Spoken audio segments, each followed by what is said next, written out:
Uno.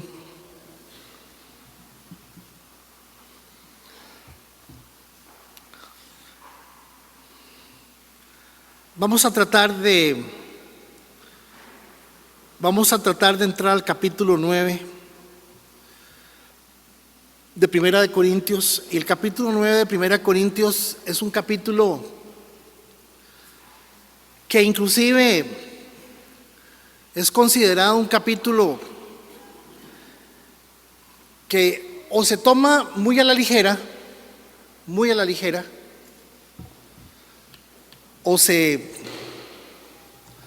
o la gente lo usa para manipular, lo usa para decir cosas que de alguna manera no necesariamente es el corazón original de lo que está tratando de decir el apóstol Pablo. La semana pasada, en el capítulo 8, Pablo le está diciendo a la gente que tengan cuidado con el hecho de que una persona quiera comer algo que ha sido sacrificado a los ídolos. Y básicamente lo que trata Pablo de hacer es decir que lo más importante es el corazón de las personas, que lo más importante es tener cariño, es cuidar el corazón de los hermanos. Y lo enfoca, obviamente, recordemos que a estas alturas lo que estamos es viendo las respuestas, que Pablo le está escribiendo a la iglesia. Porque la iglesia hizo estas preguntas y entonces Pablo está respondiendo. Si alguien quiere comer algo sacrificado a los ídolos y sabe que hay un hermano que ve que hay un ídolo, piensa que hay un ídolo, mejor no se lo coma por causa del hermano que piensa que hay un ídolo ahí. Pablo lo aclara de una forma muy, muy sencilla, y lo que trata es de que la gente entienda que no podemos hacer las cosas como nos da la gana simplemente porque yo soy así y tengo el derecho a hacerlo. La semana pasada dijimos que tal vez no se trate de algo sacrificado a los ídolos, pero sí se trate de algo que usted se quiera tomar, y algunas personas se quieren tomar una copa de vino porque se está comiendo una carne o unos camarones o que está comiendo lo que fuera, y se siente mal pensando en que debería o no debería comérselo y ese tipo de cosas. Y Pablo lo está aclarando, casi no en función de lo que se está haciendo, sino en función del corazón de las personas. La semana pasada vimos también que Pablo dice al final: vean,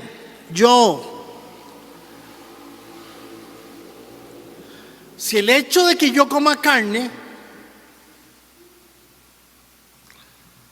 perjudica a un hermano, si el hecho de que me coma un pedazo de carne, lógicamente al decir el hecho de que yo me coma un pedazo de carne, Pablo está hablando que es probable que se pueda comer un pedazo de carne de la carne que estaban vendiendo en algún lugar y que a lo mejor fue sacrificada a los ídolos. Pablo dice: no volveré a comer carne nunca más. Básicamente ese es el capítulo 8, es un capítulo donde él dice: lo importante es el amor, lo importante es que aprendamos a amarnos y a cuidar a los hermanos. Genial. Y entonces necesariamente entramos al capítulo 9. Doña Paula, ayúdeme con el capítulo 9, por favor. Genénemelo ahí.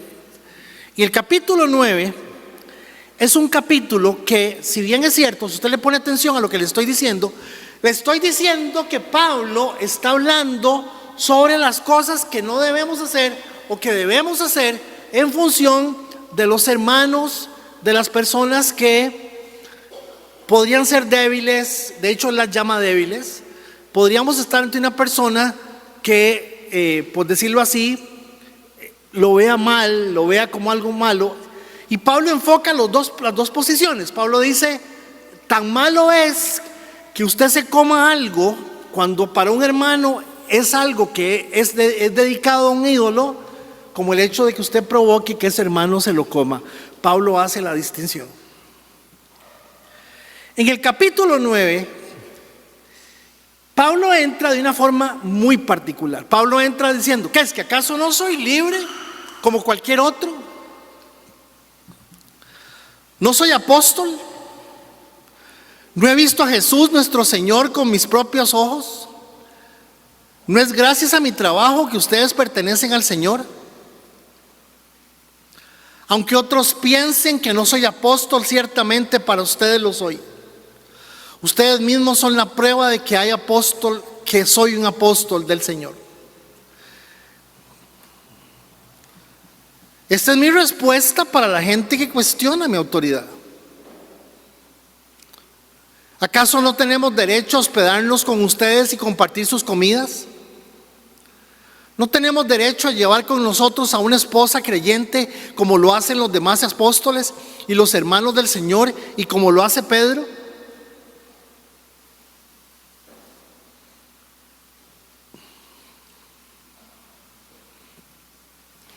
¿O Bernabé y yo somos los únicos que tenemos que trabajar para sostenernos? ¿Qué soldado tiene que pagar sus propios gastos? ¿Qué agricultor planta un viñedo y no tiene derecho a comer de su fruto? ¿A qué pastor que cuida de su rebaño de ovejas no se le permite beber un poco de la leche? ¿Expreso meramente una opinión humana? ¿O será que dice la ley lo mismo? Porque la ley de Moisés dice, no le pongas bozal al buey para impedirle que coma mientras trilla el grano. ¿Acaso estaba pensando Dios únicamente en bueyes cuando dijo eso? ¿No nos hablaba a nosotros en realidad? Claro que sí. Se escribió para nosotros, a fin de que tanto el que ara como el que trilla el grano puedan esperar una porción de la cosecha. Ya que hemos plantado la semilla espiritual entre ustedes, ¿no tenemos derecho a cosechar el alimento y la bebida material? Si ustedes sostienen a otros que les predican, ¿no deberíamos tener nosotros aún mayor derecho a que nos sostengan? Pero nunca nos hemos valido de ese derecho.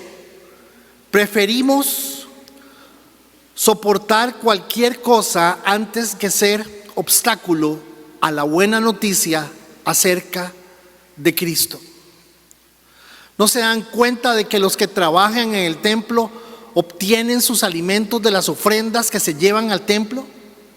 ¿Y los que sirven en el altar reciben una porción de lo que se ofrece como sacrificio? Del mismo modo, el Señor ordenó que los que predican la buena noticia sean sostenidos por los que reciben el beneficio del mensaje. Sin embargo, y esto es lo que no se lee, esta es la parte que no se lee, esta es la parte que no se dice. Yo jamás me he valido de ninguno de estos derechos, de esos derechos. Y no escribo esto para sugerir que es mi deseo comenzar a hacerlo ahora. De hecho, preferiría morir antes que perder mi derecho a jactarme de predicar sin cobrar. Pasemos a la presentación, doña Paula. Vean, hermanos y hermanos.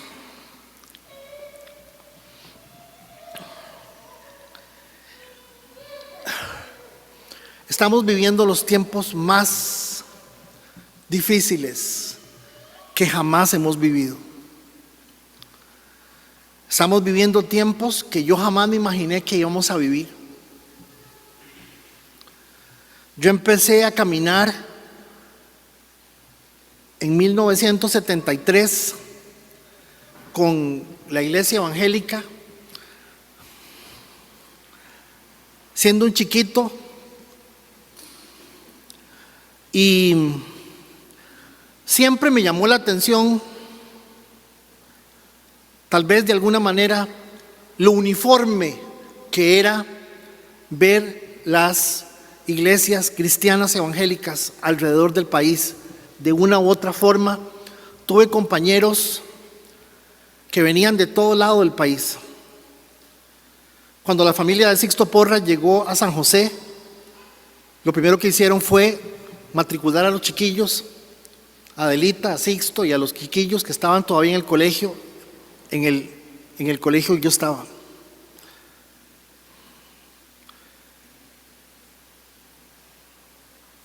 Hoy, si usted no llega a una congregación con mínimo 15,000 pesos,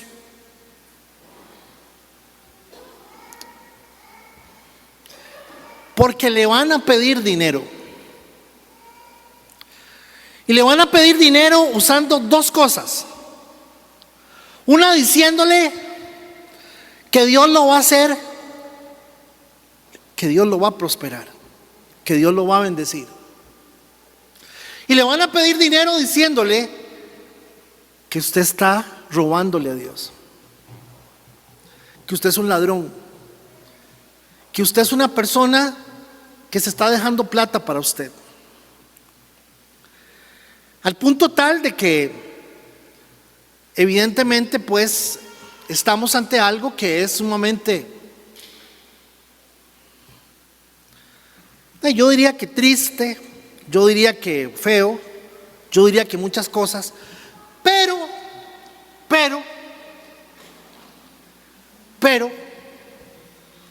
lo extraño es que en las congregaciones, no dije iglesia, en las congregaciones donde más plata piden, más gente hay y más llena está, y más piden y más la gente da, y más piden y más la gente da, y más le dicen a la gente que dé y que dé y que dé, y la gente más da y da y da y da y da.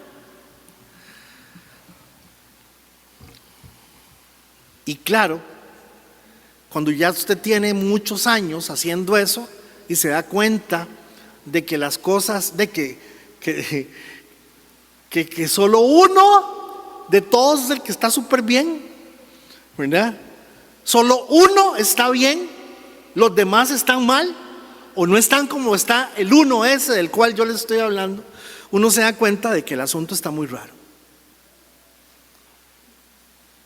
Lamentablemente el tema del dinero en las congregaciones, cómo se maneja el dinero, cómo se pide dinero, cómo se hacen las cosas, es realmente algo que es muy delicado, muy delicado. Ahora, 3 cosas para entrarle al capítulo 9.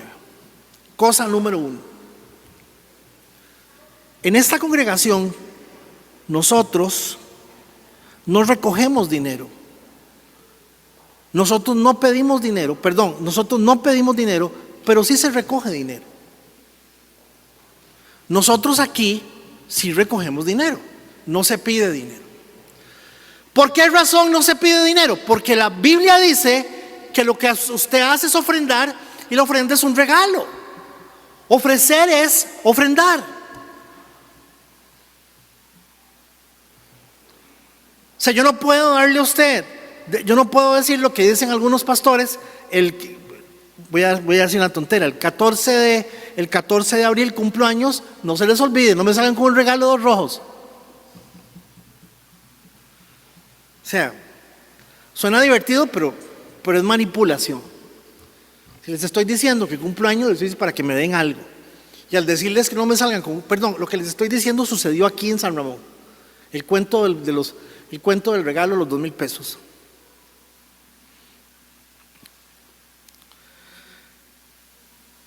Nosotros sí recogemos dinero, nosotros no pedimos dinero. ¿Eso nos hace a nosotros mejores? No. ¿Nos hace peores? No. Simplemente yo creo que usted da, si da y lo hace entendiendo lo que la Biblia dice, no que yo le estoy diciendo a usted que tiene que dar. La segunda cosa que quiero decir esta noche, mis amados hermanos, es que porque nosotros no hacemos lo que el resto de la gente hace, no significa que todo lo que hayamos hecho con el dinero que se ha recogido ha sido siempre inteligente, lo correcto, bien hecho. Yo no estoy diciendo eso, jamás, jamás. Y la tercera cosa que quiero decir es que durante 21 años que se cumplieron el 19 de marzo de este recién pasado mes, yo jamás he cobrado salario aquí, nunca. Hay dos razones por las cuales yo no cobro salario. Primero, no alcanza. Y segundo, porque no creo en eso. Yo creo en lo que Pablo está diciendo. Porque yo no cobre salario, no estoy diciendo que yo no toco dinero a la iglesia. Sí, sí se pagan muchas cosas, sí se cubren muchas cosas, el dinero del esfuerzo y el trabajo de ustedes. Sí se hace de esa manera. ¿Por qué les estoy diciendo estas cosas? Les estoy diciendo esto, mis amados hermanos, porque cuando Pablo empieza a hablar, Pablo está hablando lo que la Biblia dice. Y el problema con usted y el problema conmigo es que muchos de nosotros somos bien agarrados. Somos agarrados. ¿Y por qué yo digo que somos agarrados? Porque la gente, es que usted no enseña sobre el diezmo. ¿Para qué voy a enseñar sobre el diezmo? Si el diezmo es una convicción personal que no nos obliga a nosotros, pero ¿quién diezma? Lo hace por agradecimiento. ¿Estoy obligado a diezmar? No. No.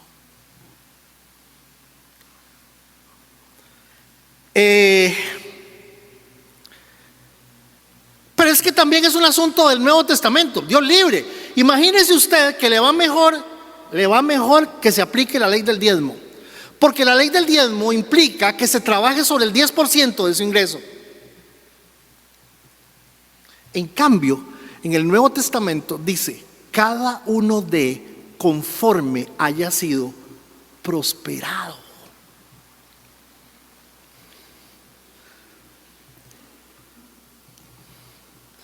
Y yo sí quiero decir esta noche que tengo que culpar a todo este montón de charlatanes y payasos que le piden a la gente plata para entretenerlas durante 2 horas y decirles cosas y hacerlos sentir cosas y vacilones y se ríen o lloran y se tiran al suelo y sienten cosas y entonces cobran por las payasadas.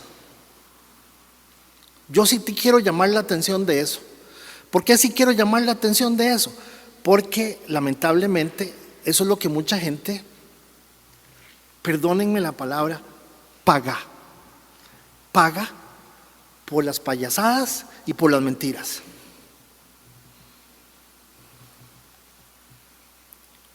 En mi tercer punto quiero aclarar que el hecho de que vivamos en un tiempo en donde literalmente se le mete la mano a la gente en la bolsa para sacarle la plata, no significa que lo que la Biblia diga no esté vigente. Y está vigente. Sí existe la ley de la siembra y la cosecha, sí existe, claro que sí. Sí existe el hecho de que cuando yo hablo de dar, cuando yo digo a usted que usted está agarrado, yo no estoy diciendo que es que las cajas no están llenas. Y no estoy diciendo esto para que hoy llenen las cajas. Yo no estoy diciendo eso. Estoy diciendo que usted solo piense en usted.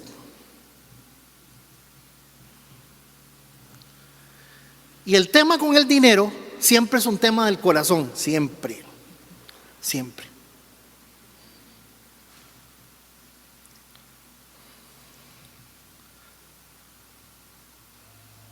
Y lamentablemente,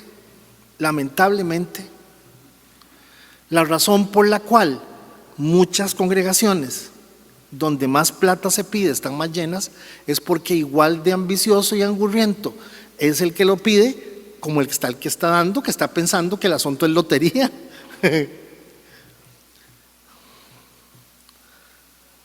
Haciendo conciencia de esto, yo necesito explicar que lo que Pablo está diciendo es esto. Toda iglesia, si es iglesia, debería de funcionar de esta manera. Así es como debería de ser. Esto es lo que debe de pasar.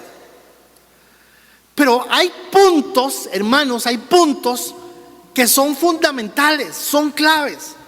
Pablo va a decir, conforme avancemos, Pablo va a decir: yo no me atrevo a cobrar por predicar la buena noticia. El asunto está ahí. ¿En qué? En que hoy la gente paga, porque literalmente está pagando, no está ofrendando, está pagando para que le digan cualquier cosa. Cualquier cosa. Entonces, cuando entramos al capítulo 9, habiendo hecho esta aclaración, explicando cómo son las cosas, Pablo entra abruptamente al capítulo 9, pero el capítulo 9 parece que es un punto y aparte, y la verdad es que hay que verlo de cierta forma. Número 2, el capítulo 9 es la reafirmación del estado de libertad del capítulo 8, que simplemente está respondiendo las preguntas que se le están haciendo los hermanos en Corinto. ¿Qué hacemos? ¿Cómo hacemos las cosas? Entonces, cuando yo estoy afirmando que Pablo lo que está haciendo es dando una aclaración de su estado de libertad y diciéndole: yo no estoy comprometido con nadie. Pablo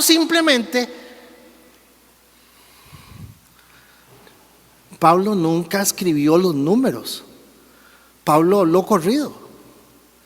Yo hice una cosa aquí que no me manden para el infierno, pero convertí el primer versículo del capítulo 9, lo convertí en el último versículo del capítulo 8. Si ustedes van a sus Biblias, se van a dar cuenta que ese versículo 14 que está ahí marcado con rojo no existe en sus Biblias, sino que sigue en el capítulo 9 como versículo 1. Por lo tanto, si lo que como hace que otro creyente peque, nunca más comeré carne mientras viva, porque no quiero hacer que otro creyente tropiece. Tengo la libertad de saber que no como y no voy a comer, y que no necesito comer carne, porque prefiero 1000 veces el corazón de la otra persona. Ahora sí, vean qué bien calza. ¿Acaso no soy libre? ¿Acaso no soy tan libre como cualquier otro? ¿No ven? Está hablando de que él no está sujeto a nada, no está condicionado por nada. ¿Acaso no soy tan libre como cualquier otro? ¿No soy apóstol? ¿No he visto a Jesús nuestro Señor con mis propios ojos? ¿No es gracias a mi trabajo que ustedes pertenecen al Señor? Y claro, el resto de preguntas nos hace ver por qué los editores, que se editó a principio de siglo, a principio de la era, en 1900, los editores hicieron que el versículo 14 que yo tengo aquí lo convirtieran en el 1, capítulo 1, versículo 1 del capítulo 9. Pablo está hablando de que él es libre, de que él no se debe a nadie, que él simplemente está predicando el evangelio, que él no tiene problemas con él no tiene problemas con que él tenga que comerse un pedazo de carne, un tuque de carne, para poder demostrar que él es una persona bendecida o no. Si usted analiza estos textos, se da cuenta que todo el evangelio de la prosperidad, todo lo que se predica en una gran mayoría de las organizaciones y congregaciones, no dije iglesias, en esta ciudad, son simplemente, es falso. ¿Por qué es falso? Porque Pablo está diciendo que él puede escoger sí o sí. Opción 1, opción 2. ¿Qué fue lo que le preguntaron a Pablo? ¿Por qué se lo preguntaron? ¿Cómo se lo preguntaron? Y entonces aquí, cuando estamos viendo eso, sí nos estamos dando cuenta que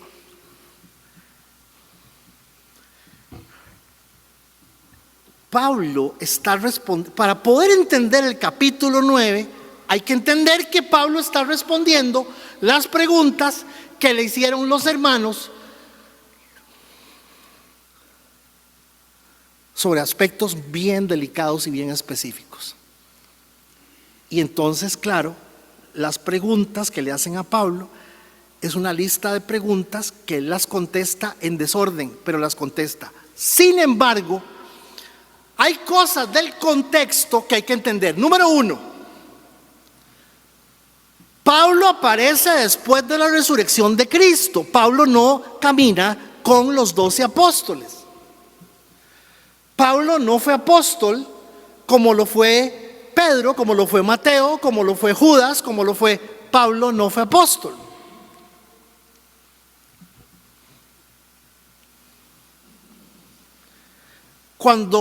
Cuando se sustituye a Judas Iscariote, los requisitos que Pedro da son que la persona que va a sustituir tuvo que haber visto en persona al maestro.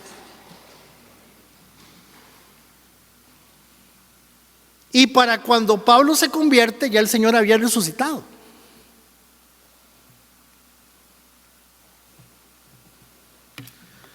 Entonces sucede que Pablo aparece con un cuento chino de que a él el Señor se le apareció. No es un cuento chino. No es un cuento chino. Camino a Damasco, al Señor se le apareció, y por eso Pablo dice: yo vi al Señor personalmente. Pablo dice que el evangelio que él recibe no se lo da a nadie, que se lo da al Señor directamente. Cuando leemos la guía de la Santa Cena, Pablo dice que lo que está diciendo se lo dio el Señor personalmente. Segundo punto importante dentro del contexto de las cosas. Número 2. En el tiempo que estamos hablando, para el año 50 en Roma, trabajar con las manos era un símbolo de esclavo. Ser un esclavo, ser una persona que tenía un trabajito así. Los esclavos hacían tiendas de campaña, trabajaban en las minas, hacían alfarería y lavaban ropa. Y Pablo, ¿qué hacía? Pablo hacía tiendas de campaña para sobrevivir. Y seguramente no existía la lona. La lona es un producto sintético de nylon, de plástico, no sé qué decirlo. No existía la lona, y lo que Pablo las hacía de piel de alguna cosa, las hacía de tela. ¿Sí me doy a entender? Ok, segundo punto. Pablo trabajaba con las manos en un oficio que era un oficio de esclavos.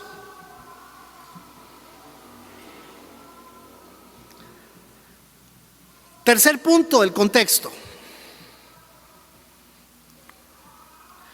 Existía una cosa en Roma que se llamaba patronazgo romano. ¿Qué significa el patronazgo romano? Cuando veían a un orador itinerante, se llamaban oradores itinerantes, porque en ese tiempo estaban de moda los diferentes pensadores que llegaban, los estoicos, a decir que había que sufrir. Usted tiene que sufrir, usted no sufre, usted no cambia, que es mucho de lo peligroso muchas veces del pensamiento metodista. El pensamiento metodista es muy estoico, porque el pensamiento metodista enseña que usted tiene que ir siendo santificado en niveles poco delicados. Bueno, ¿qué era el patronazgo romano? El patronazgo romano era que cuando aparecía un orador itinerante hablando de filosofía griega o hablando de alguna cosa, Antonio Ávila o Mario Barbosa le ofrecían a él dinero y le decían: le pago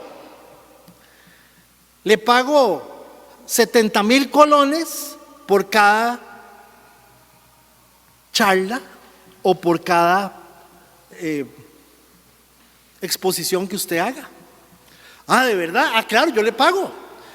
Entonces venía don Mario y lo llevaba a la plaza de San Rafael y lo ponía a hablar.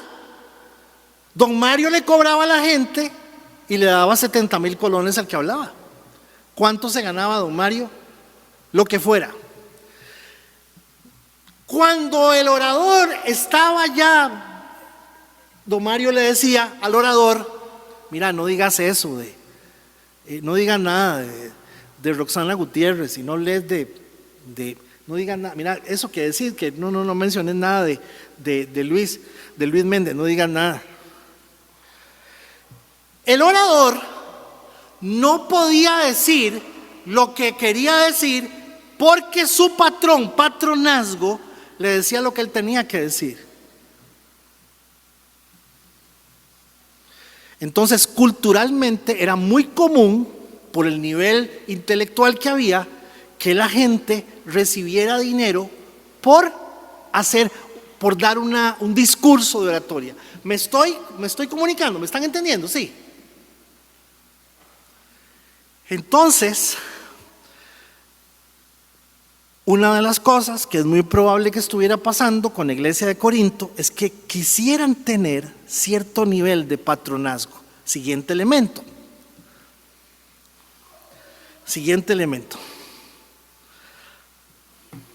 Aparte del pensamiento estoico, aparte del pensamiento epicúreo, aparte del pensamiento, estaban los sofistas.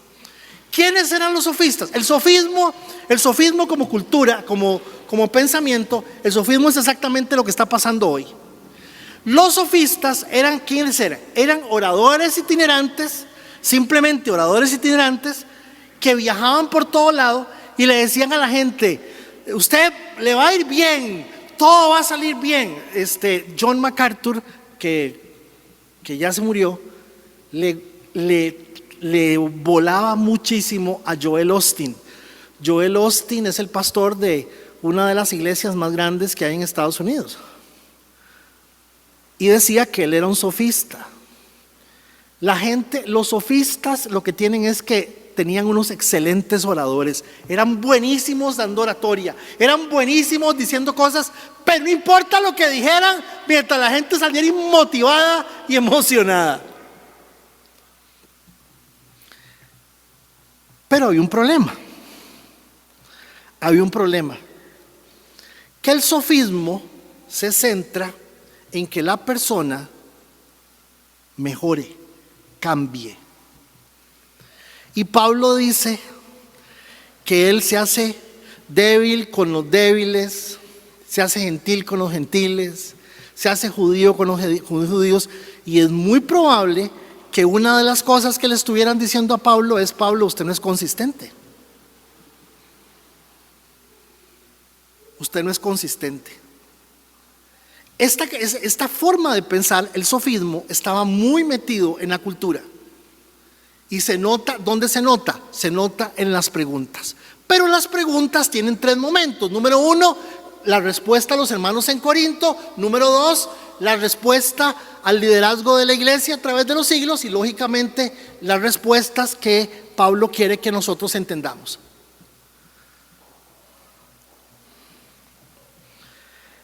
¿Cuáles son las preguntas que le hacen a Pablo? A ver.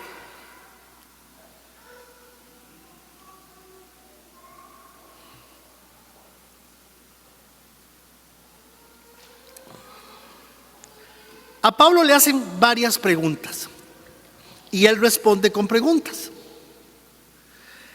Con el respeto de ustedes, porque realmente tengo que decirlo así, quiero decirles que con base en las respuestas de Pablo redacté las preguntas, porque las preguntas no están. Con base en la respuesta de Pablo armé la pregunta. ¿Por qué armé una pregunta? Para poder que entendamos qué es lo que está pasando. Primera pregunta que le hacen a Pablo: Pablo, algunos aquí dicen que tú no eres un apóstol de primera clase como Pedro y los hermanos del Señor.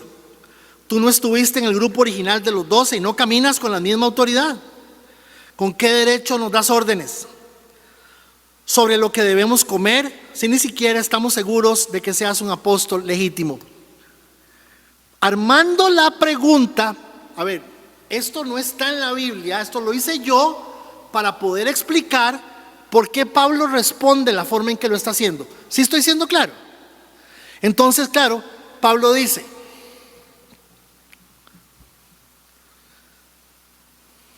yo no soy del grupo. Yo no estoy limitado por nada. A mí no me limita nada. Yo soy libre, soy apóstol y he visto al Señor. Eso sí está en la palabra. Y gracias a mi trabajo, ahora ustedes son de Cristo. Aunque otros piensen que yo no soy apóstol, ciertamente para ustedes lo soy. Ustedes mismos son la prueba de que soy apóstol del Señor. Esta es mi respuesta a los que cuestionan mi autoridad.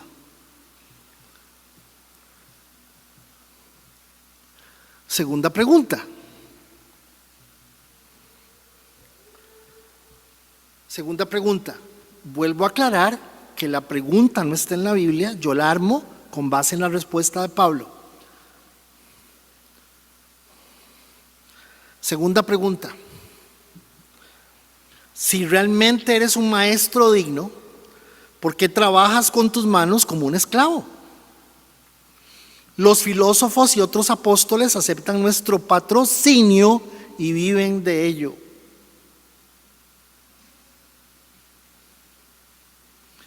¿Es que no tienes derecho a que te mantengamos? ¿O es que en el fondo sabes que tu mensaje no vale lo suficiente como para cobrar por él?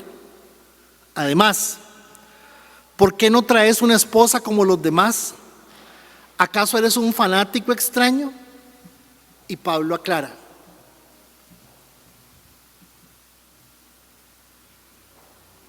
claro que tenemos derecho. ¿Acaso no tenemos derecho a hospedarnos con ustedes y compartir sus comidas? ¿No tenemos derecho a llevar con nosotros una esposa cristiana como lo hacen los demás apóstoles y los hermanos del Señor y como lo hace Pedro? ¿O Bernabé y yo somos los únicos que tenemos que trabajar para sostenernos?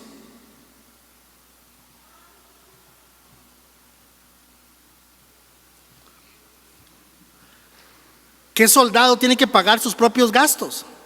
¿Qué agricultor planta un viñedo? O sea, Pablo les está sintiendo positivamente y les está diciendo: sí, claro que tienen ustedes razón. ¿Qué soldado tiene que pagar sus propios gastos? ¿Qué agricultor planta un viñedo y no tiene derecho a comer de su fruto? ¿A qué pastor que cuida de su rebaño de ovejas no se le permite beber un poco de la leche?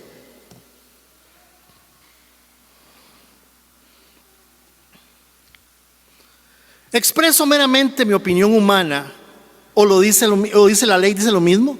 Porque la ley de Moisés dice: no le pongas bozal al buey para impedirle que coma mientras trilla el grano. ¿Acaso pensaba Dios únicamente en bueyes cuando dijo eso? ¿No nos habla a nosotros en realidad? Claro que sí. Se escribió para nosotros, a fin de que tanto el que ara como el que trilla el grano puedan esperar una porción de la cosecha. Ya que hemos plantado la semilla espiritual entre ustedes, ¿no tenemos derecho a cosechar el alimento y la bebida material?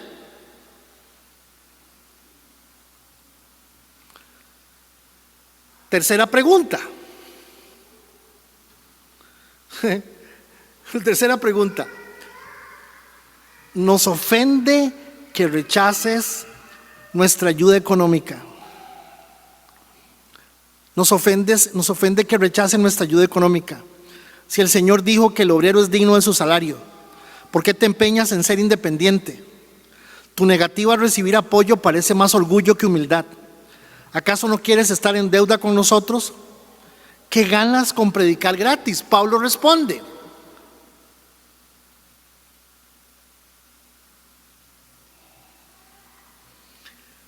Si ustedes sostienen a otros,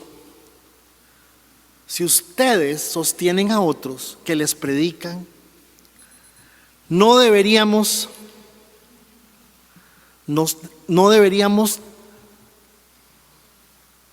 tener nosotros aún mayor derecho a que nos sostengan. Pero nunca nos hemos valido de ese derecho. Preferiríamos soportar cualquier cosa antes que ser un obstáculo a la buena noticia acerca de Cristo. Aquí está la clave. Pablo les está diciendo, se los explico así. Cuando yo trabajaba en el Banco Anglo, la primera vez que me tocó a mí cajas para un diciembre, el jefe llegó y nos reunió y nos dice: chiquillos, viene Navidad, no me pidan vacaciones, nadie sale de vacaciones. Jefe, pero nada, nadie sale de vacaciones, el feriado es el 25 y el feriado, y creo que ese año inclusive quedaba entre semana, o sea que salíamos el 24 y el 26 a trabajar y así. Y nos dijo esto: les voy a decir una cosa, si reciben un regalo, pierden la libertad. Y no se me olvida que un compañero le preguntó: don Rafa, pero ¿a qué se refiere? Le dice: vean, algunos de ustedes son nuevos y van a ver todos los regalos en esos años. Por ejemplo, hubo un año donde a mí me regalaron dos cajas de whisky Chivas Regal. Una botella de Chivas Regal vale un montón de plata, una sola botella. O sea, nos daban cualquier cantidad de regalos. Eso en este momento es prohibido. Recibir un regalo de un cliente en este momento es absolutamente prohibido por la ley, las leyes que hay ahora de contra corrupción, esas cosas. El jefe dijo: si usted recibe un regalo, pierde su libertad.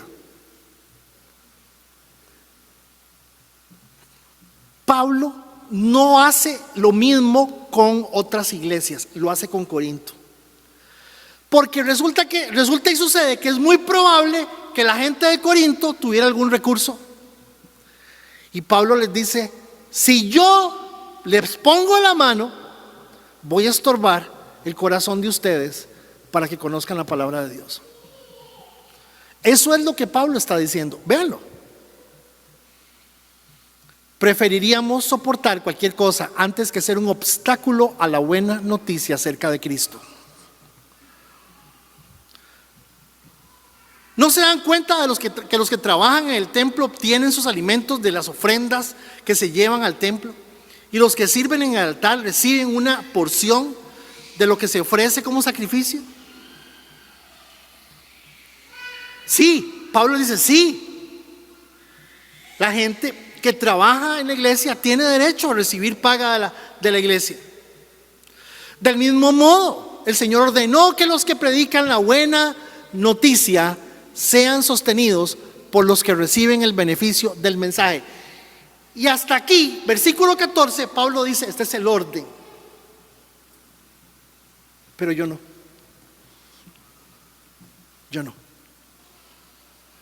Sin embargo, yo jamás me he valido de ninguno de esos derechos. Y no escribo esto para sugerir que es mi deseo comenzar a hacerlo ahora. De hecho, preferiría morir antes que perder mi derecho a jactarme de predicar sin cobrar.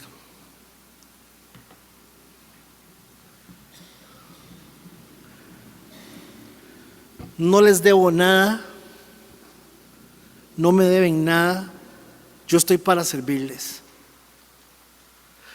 Si usted analiza lo que le estoy diciendo, es totalmente absurdo que un pastor, que un dirigente religioso, para que usted me entienda, le diga a usted que si usted no diezma, se va para el infierno o es un ladrón.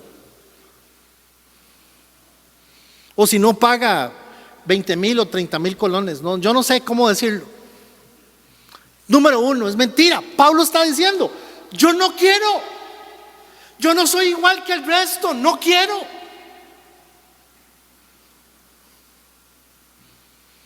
Y estoy en mi derecho y mi libertad de hacerlo.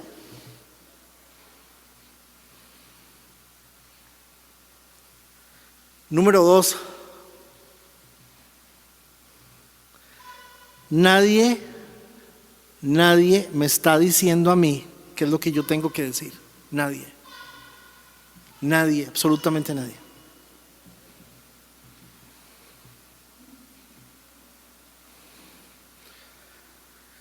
Lo que yo estoy diciendo, de hecho sigue, porque aquí lo vamos a dejar en el versículo 15, porque la otra semana vamos a entrar al 16 y Pablo sigue diciendo exactamente, vean,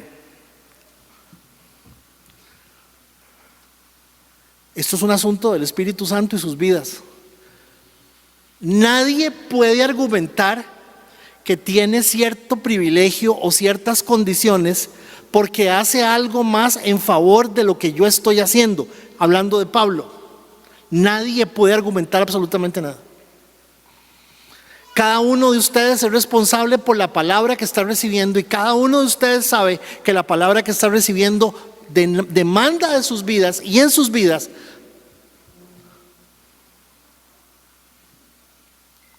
lo que el Señor está diciendo.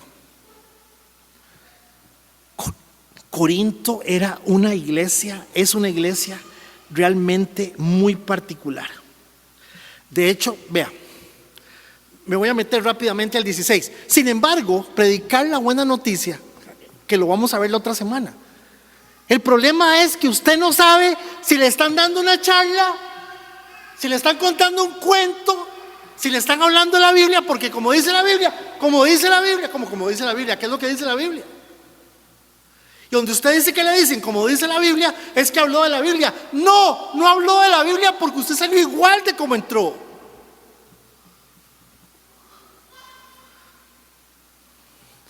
Sin embargo, predicar la buena noticia no es algo de lo que pueda jactarme. Pablo está diciendo: lo que yo les estoy dando a ustedes no se los da a nadie. Eso es todo. Lo que yo les estoy dando a ustedes, nadie se los está dando. Estoy obligado por Dios a hacerlo. Qué terrible sería para mí si no predicara la buena noticia. Si lo hiciera por mi propia iniciativa, merecería que me paguen, pero no tengo opción, porque Dios me ha encomendado este deber sagrado.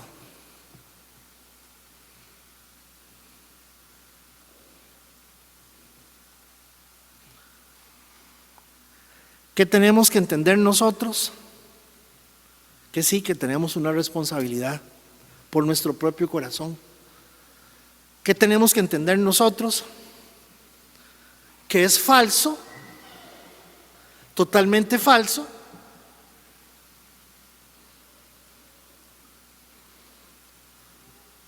es más, es muy falso. Creo que lo que debería la gente decir es: bueno, vamos a pasar al momento de recoger la contribución. ¿Sí me doy a entender? Eso es como se debería de hacer, pero no una ofrenda. Es totalmente falso decir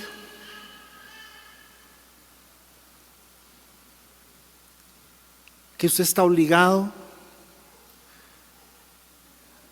Ya expliqué que usted tiene una obligación y que su corazón es su corazón, pero no al antojo de quien esté aquí parado adelante porque necesita comprarse un carro, o por, como decían el meme ese que pasaban, necesito que manden el diezmo para pagar la 4Runner que Jesucristo me regaló.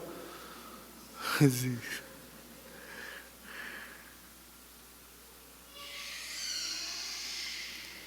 Por eso terminé y por eso empecé diciendo: Dios está procesando el corazón de todos y algunos somos sencillamente agarrados. Nos cuesta dar, nos cuesta, porque no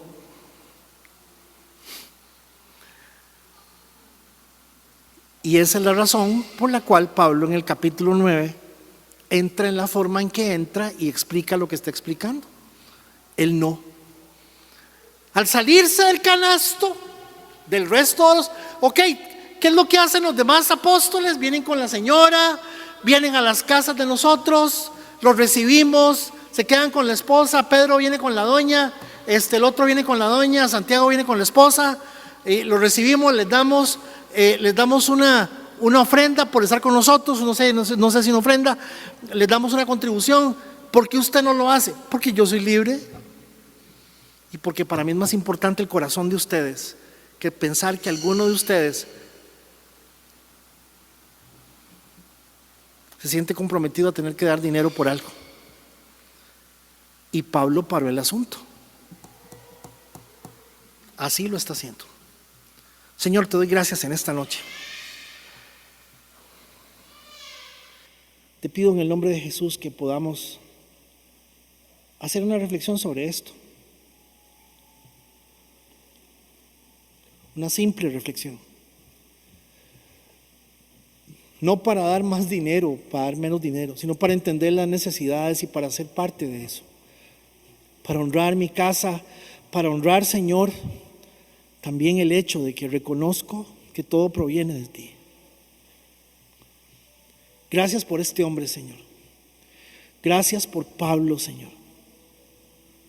Porque él es el ejemplo de una persona de fe, que tiene la fe para decir, sí, yo entiendo que hay estas y estas cosas, pero también tengo la opción de decir, yo voy a depender completamente del Señor.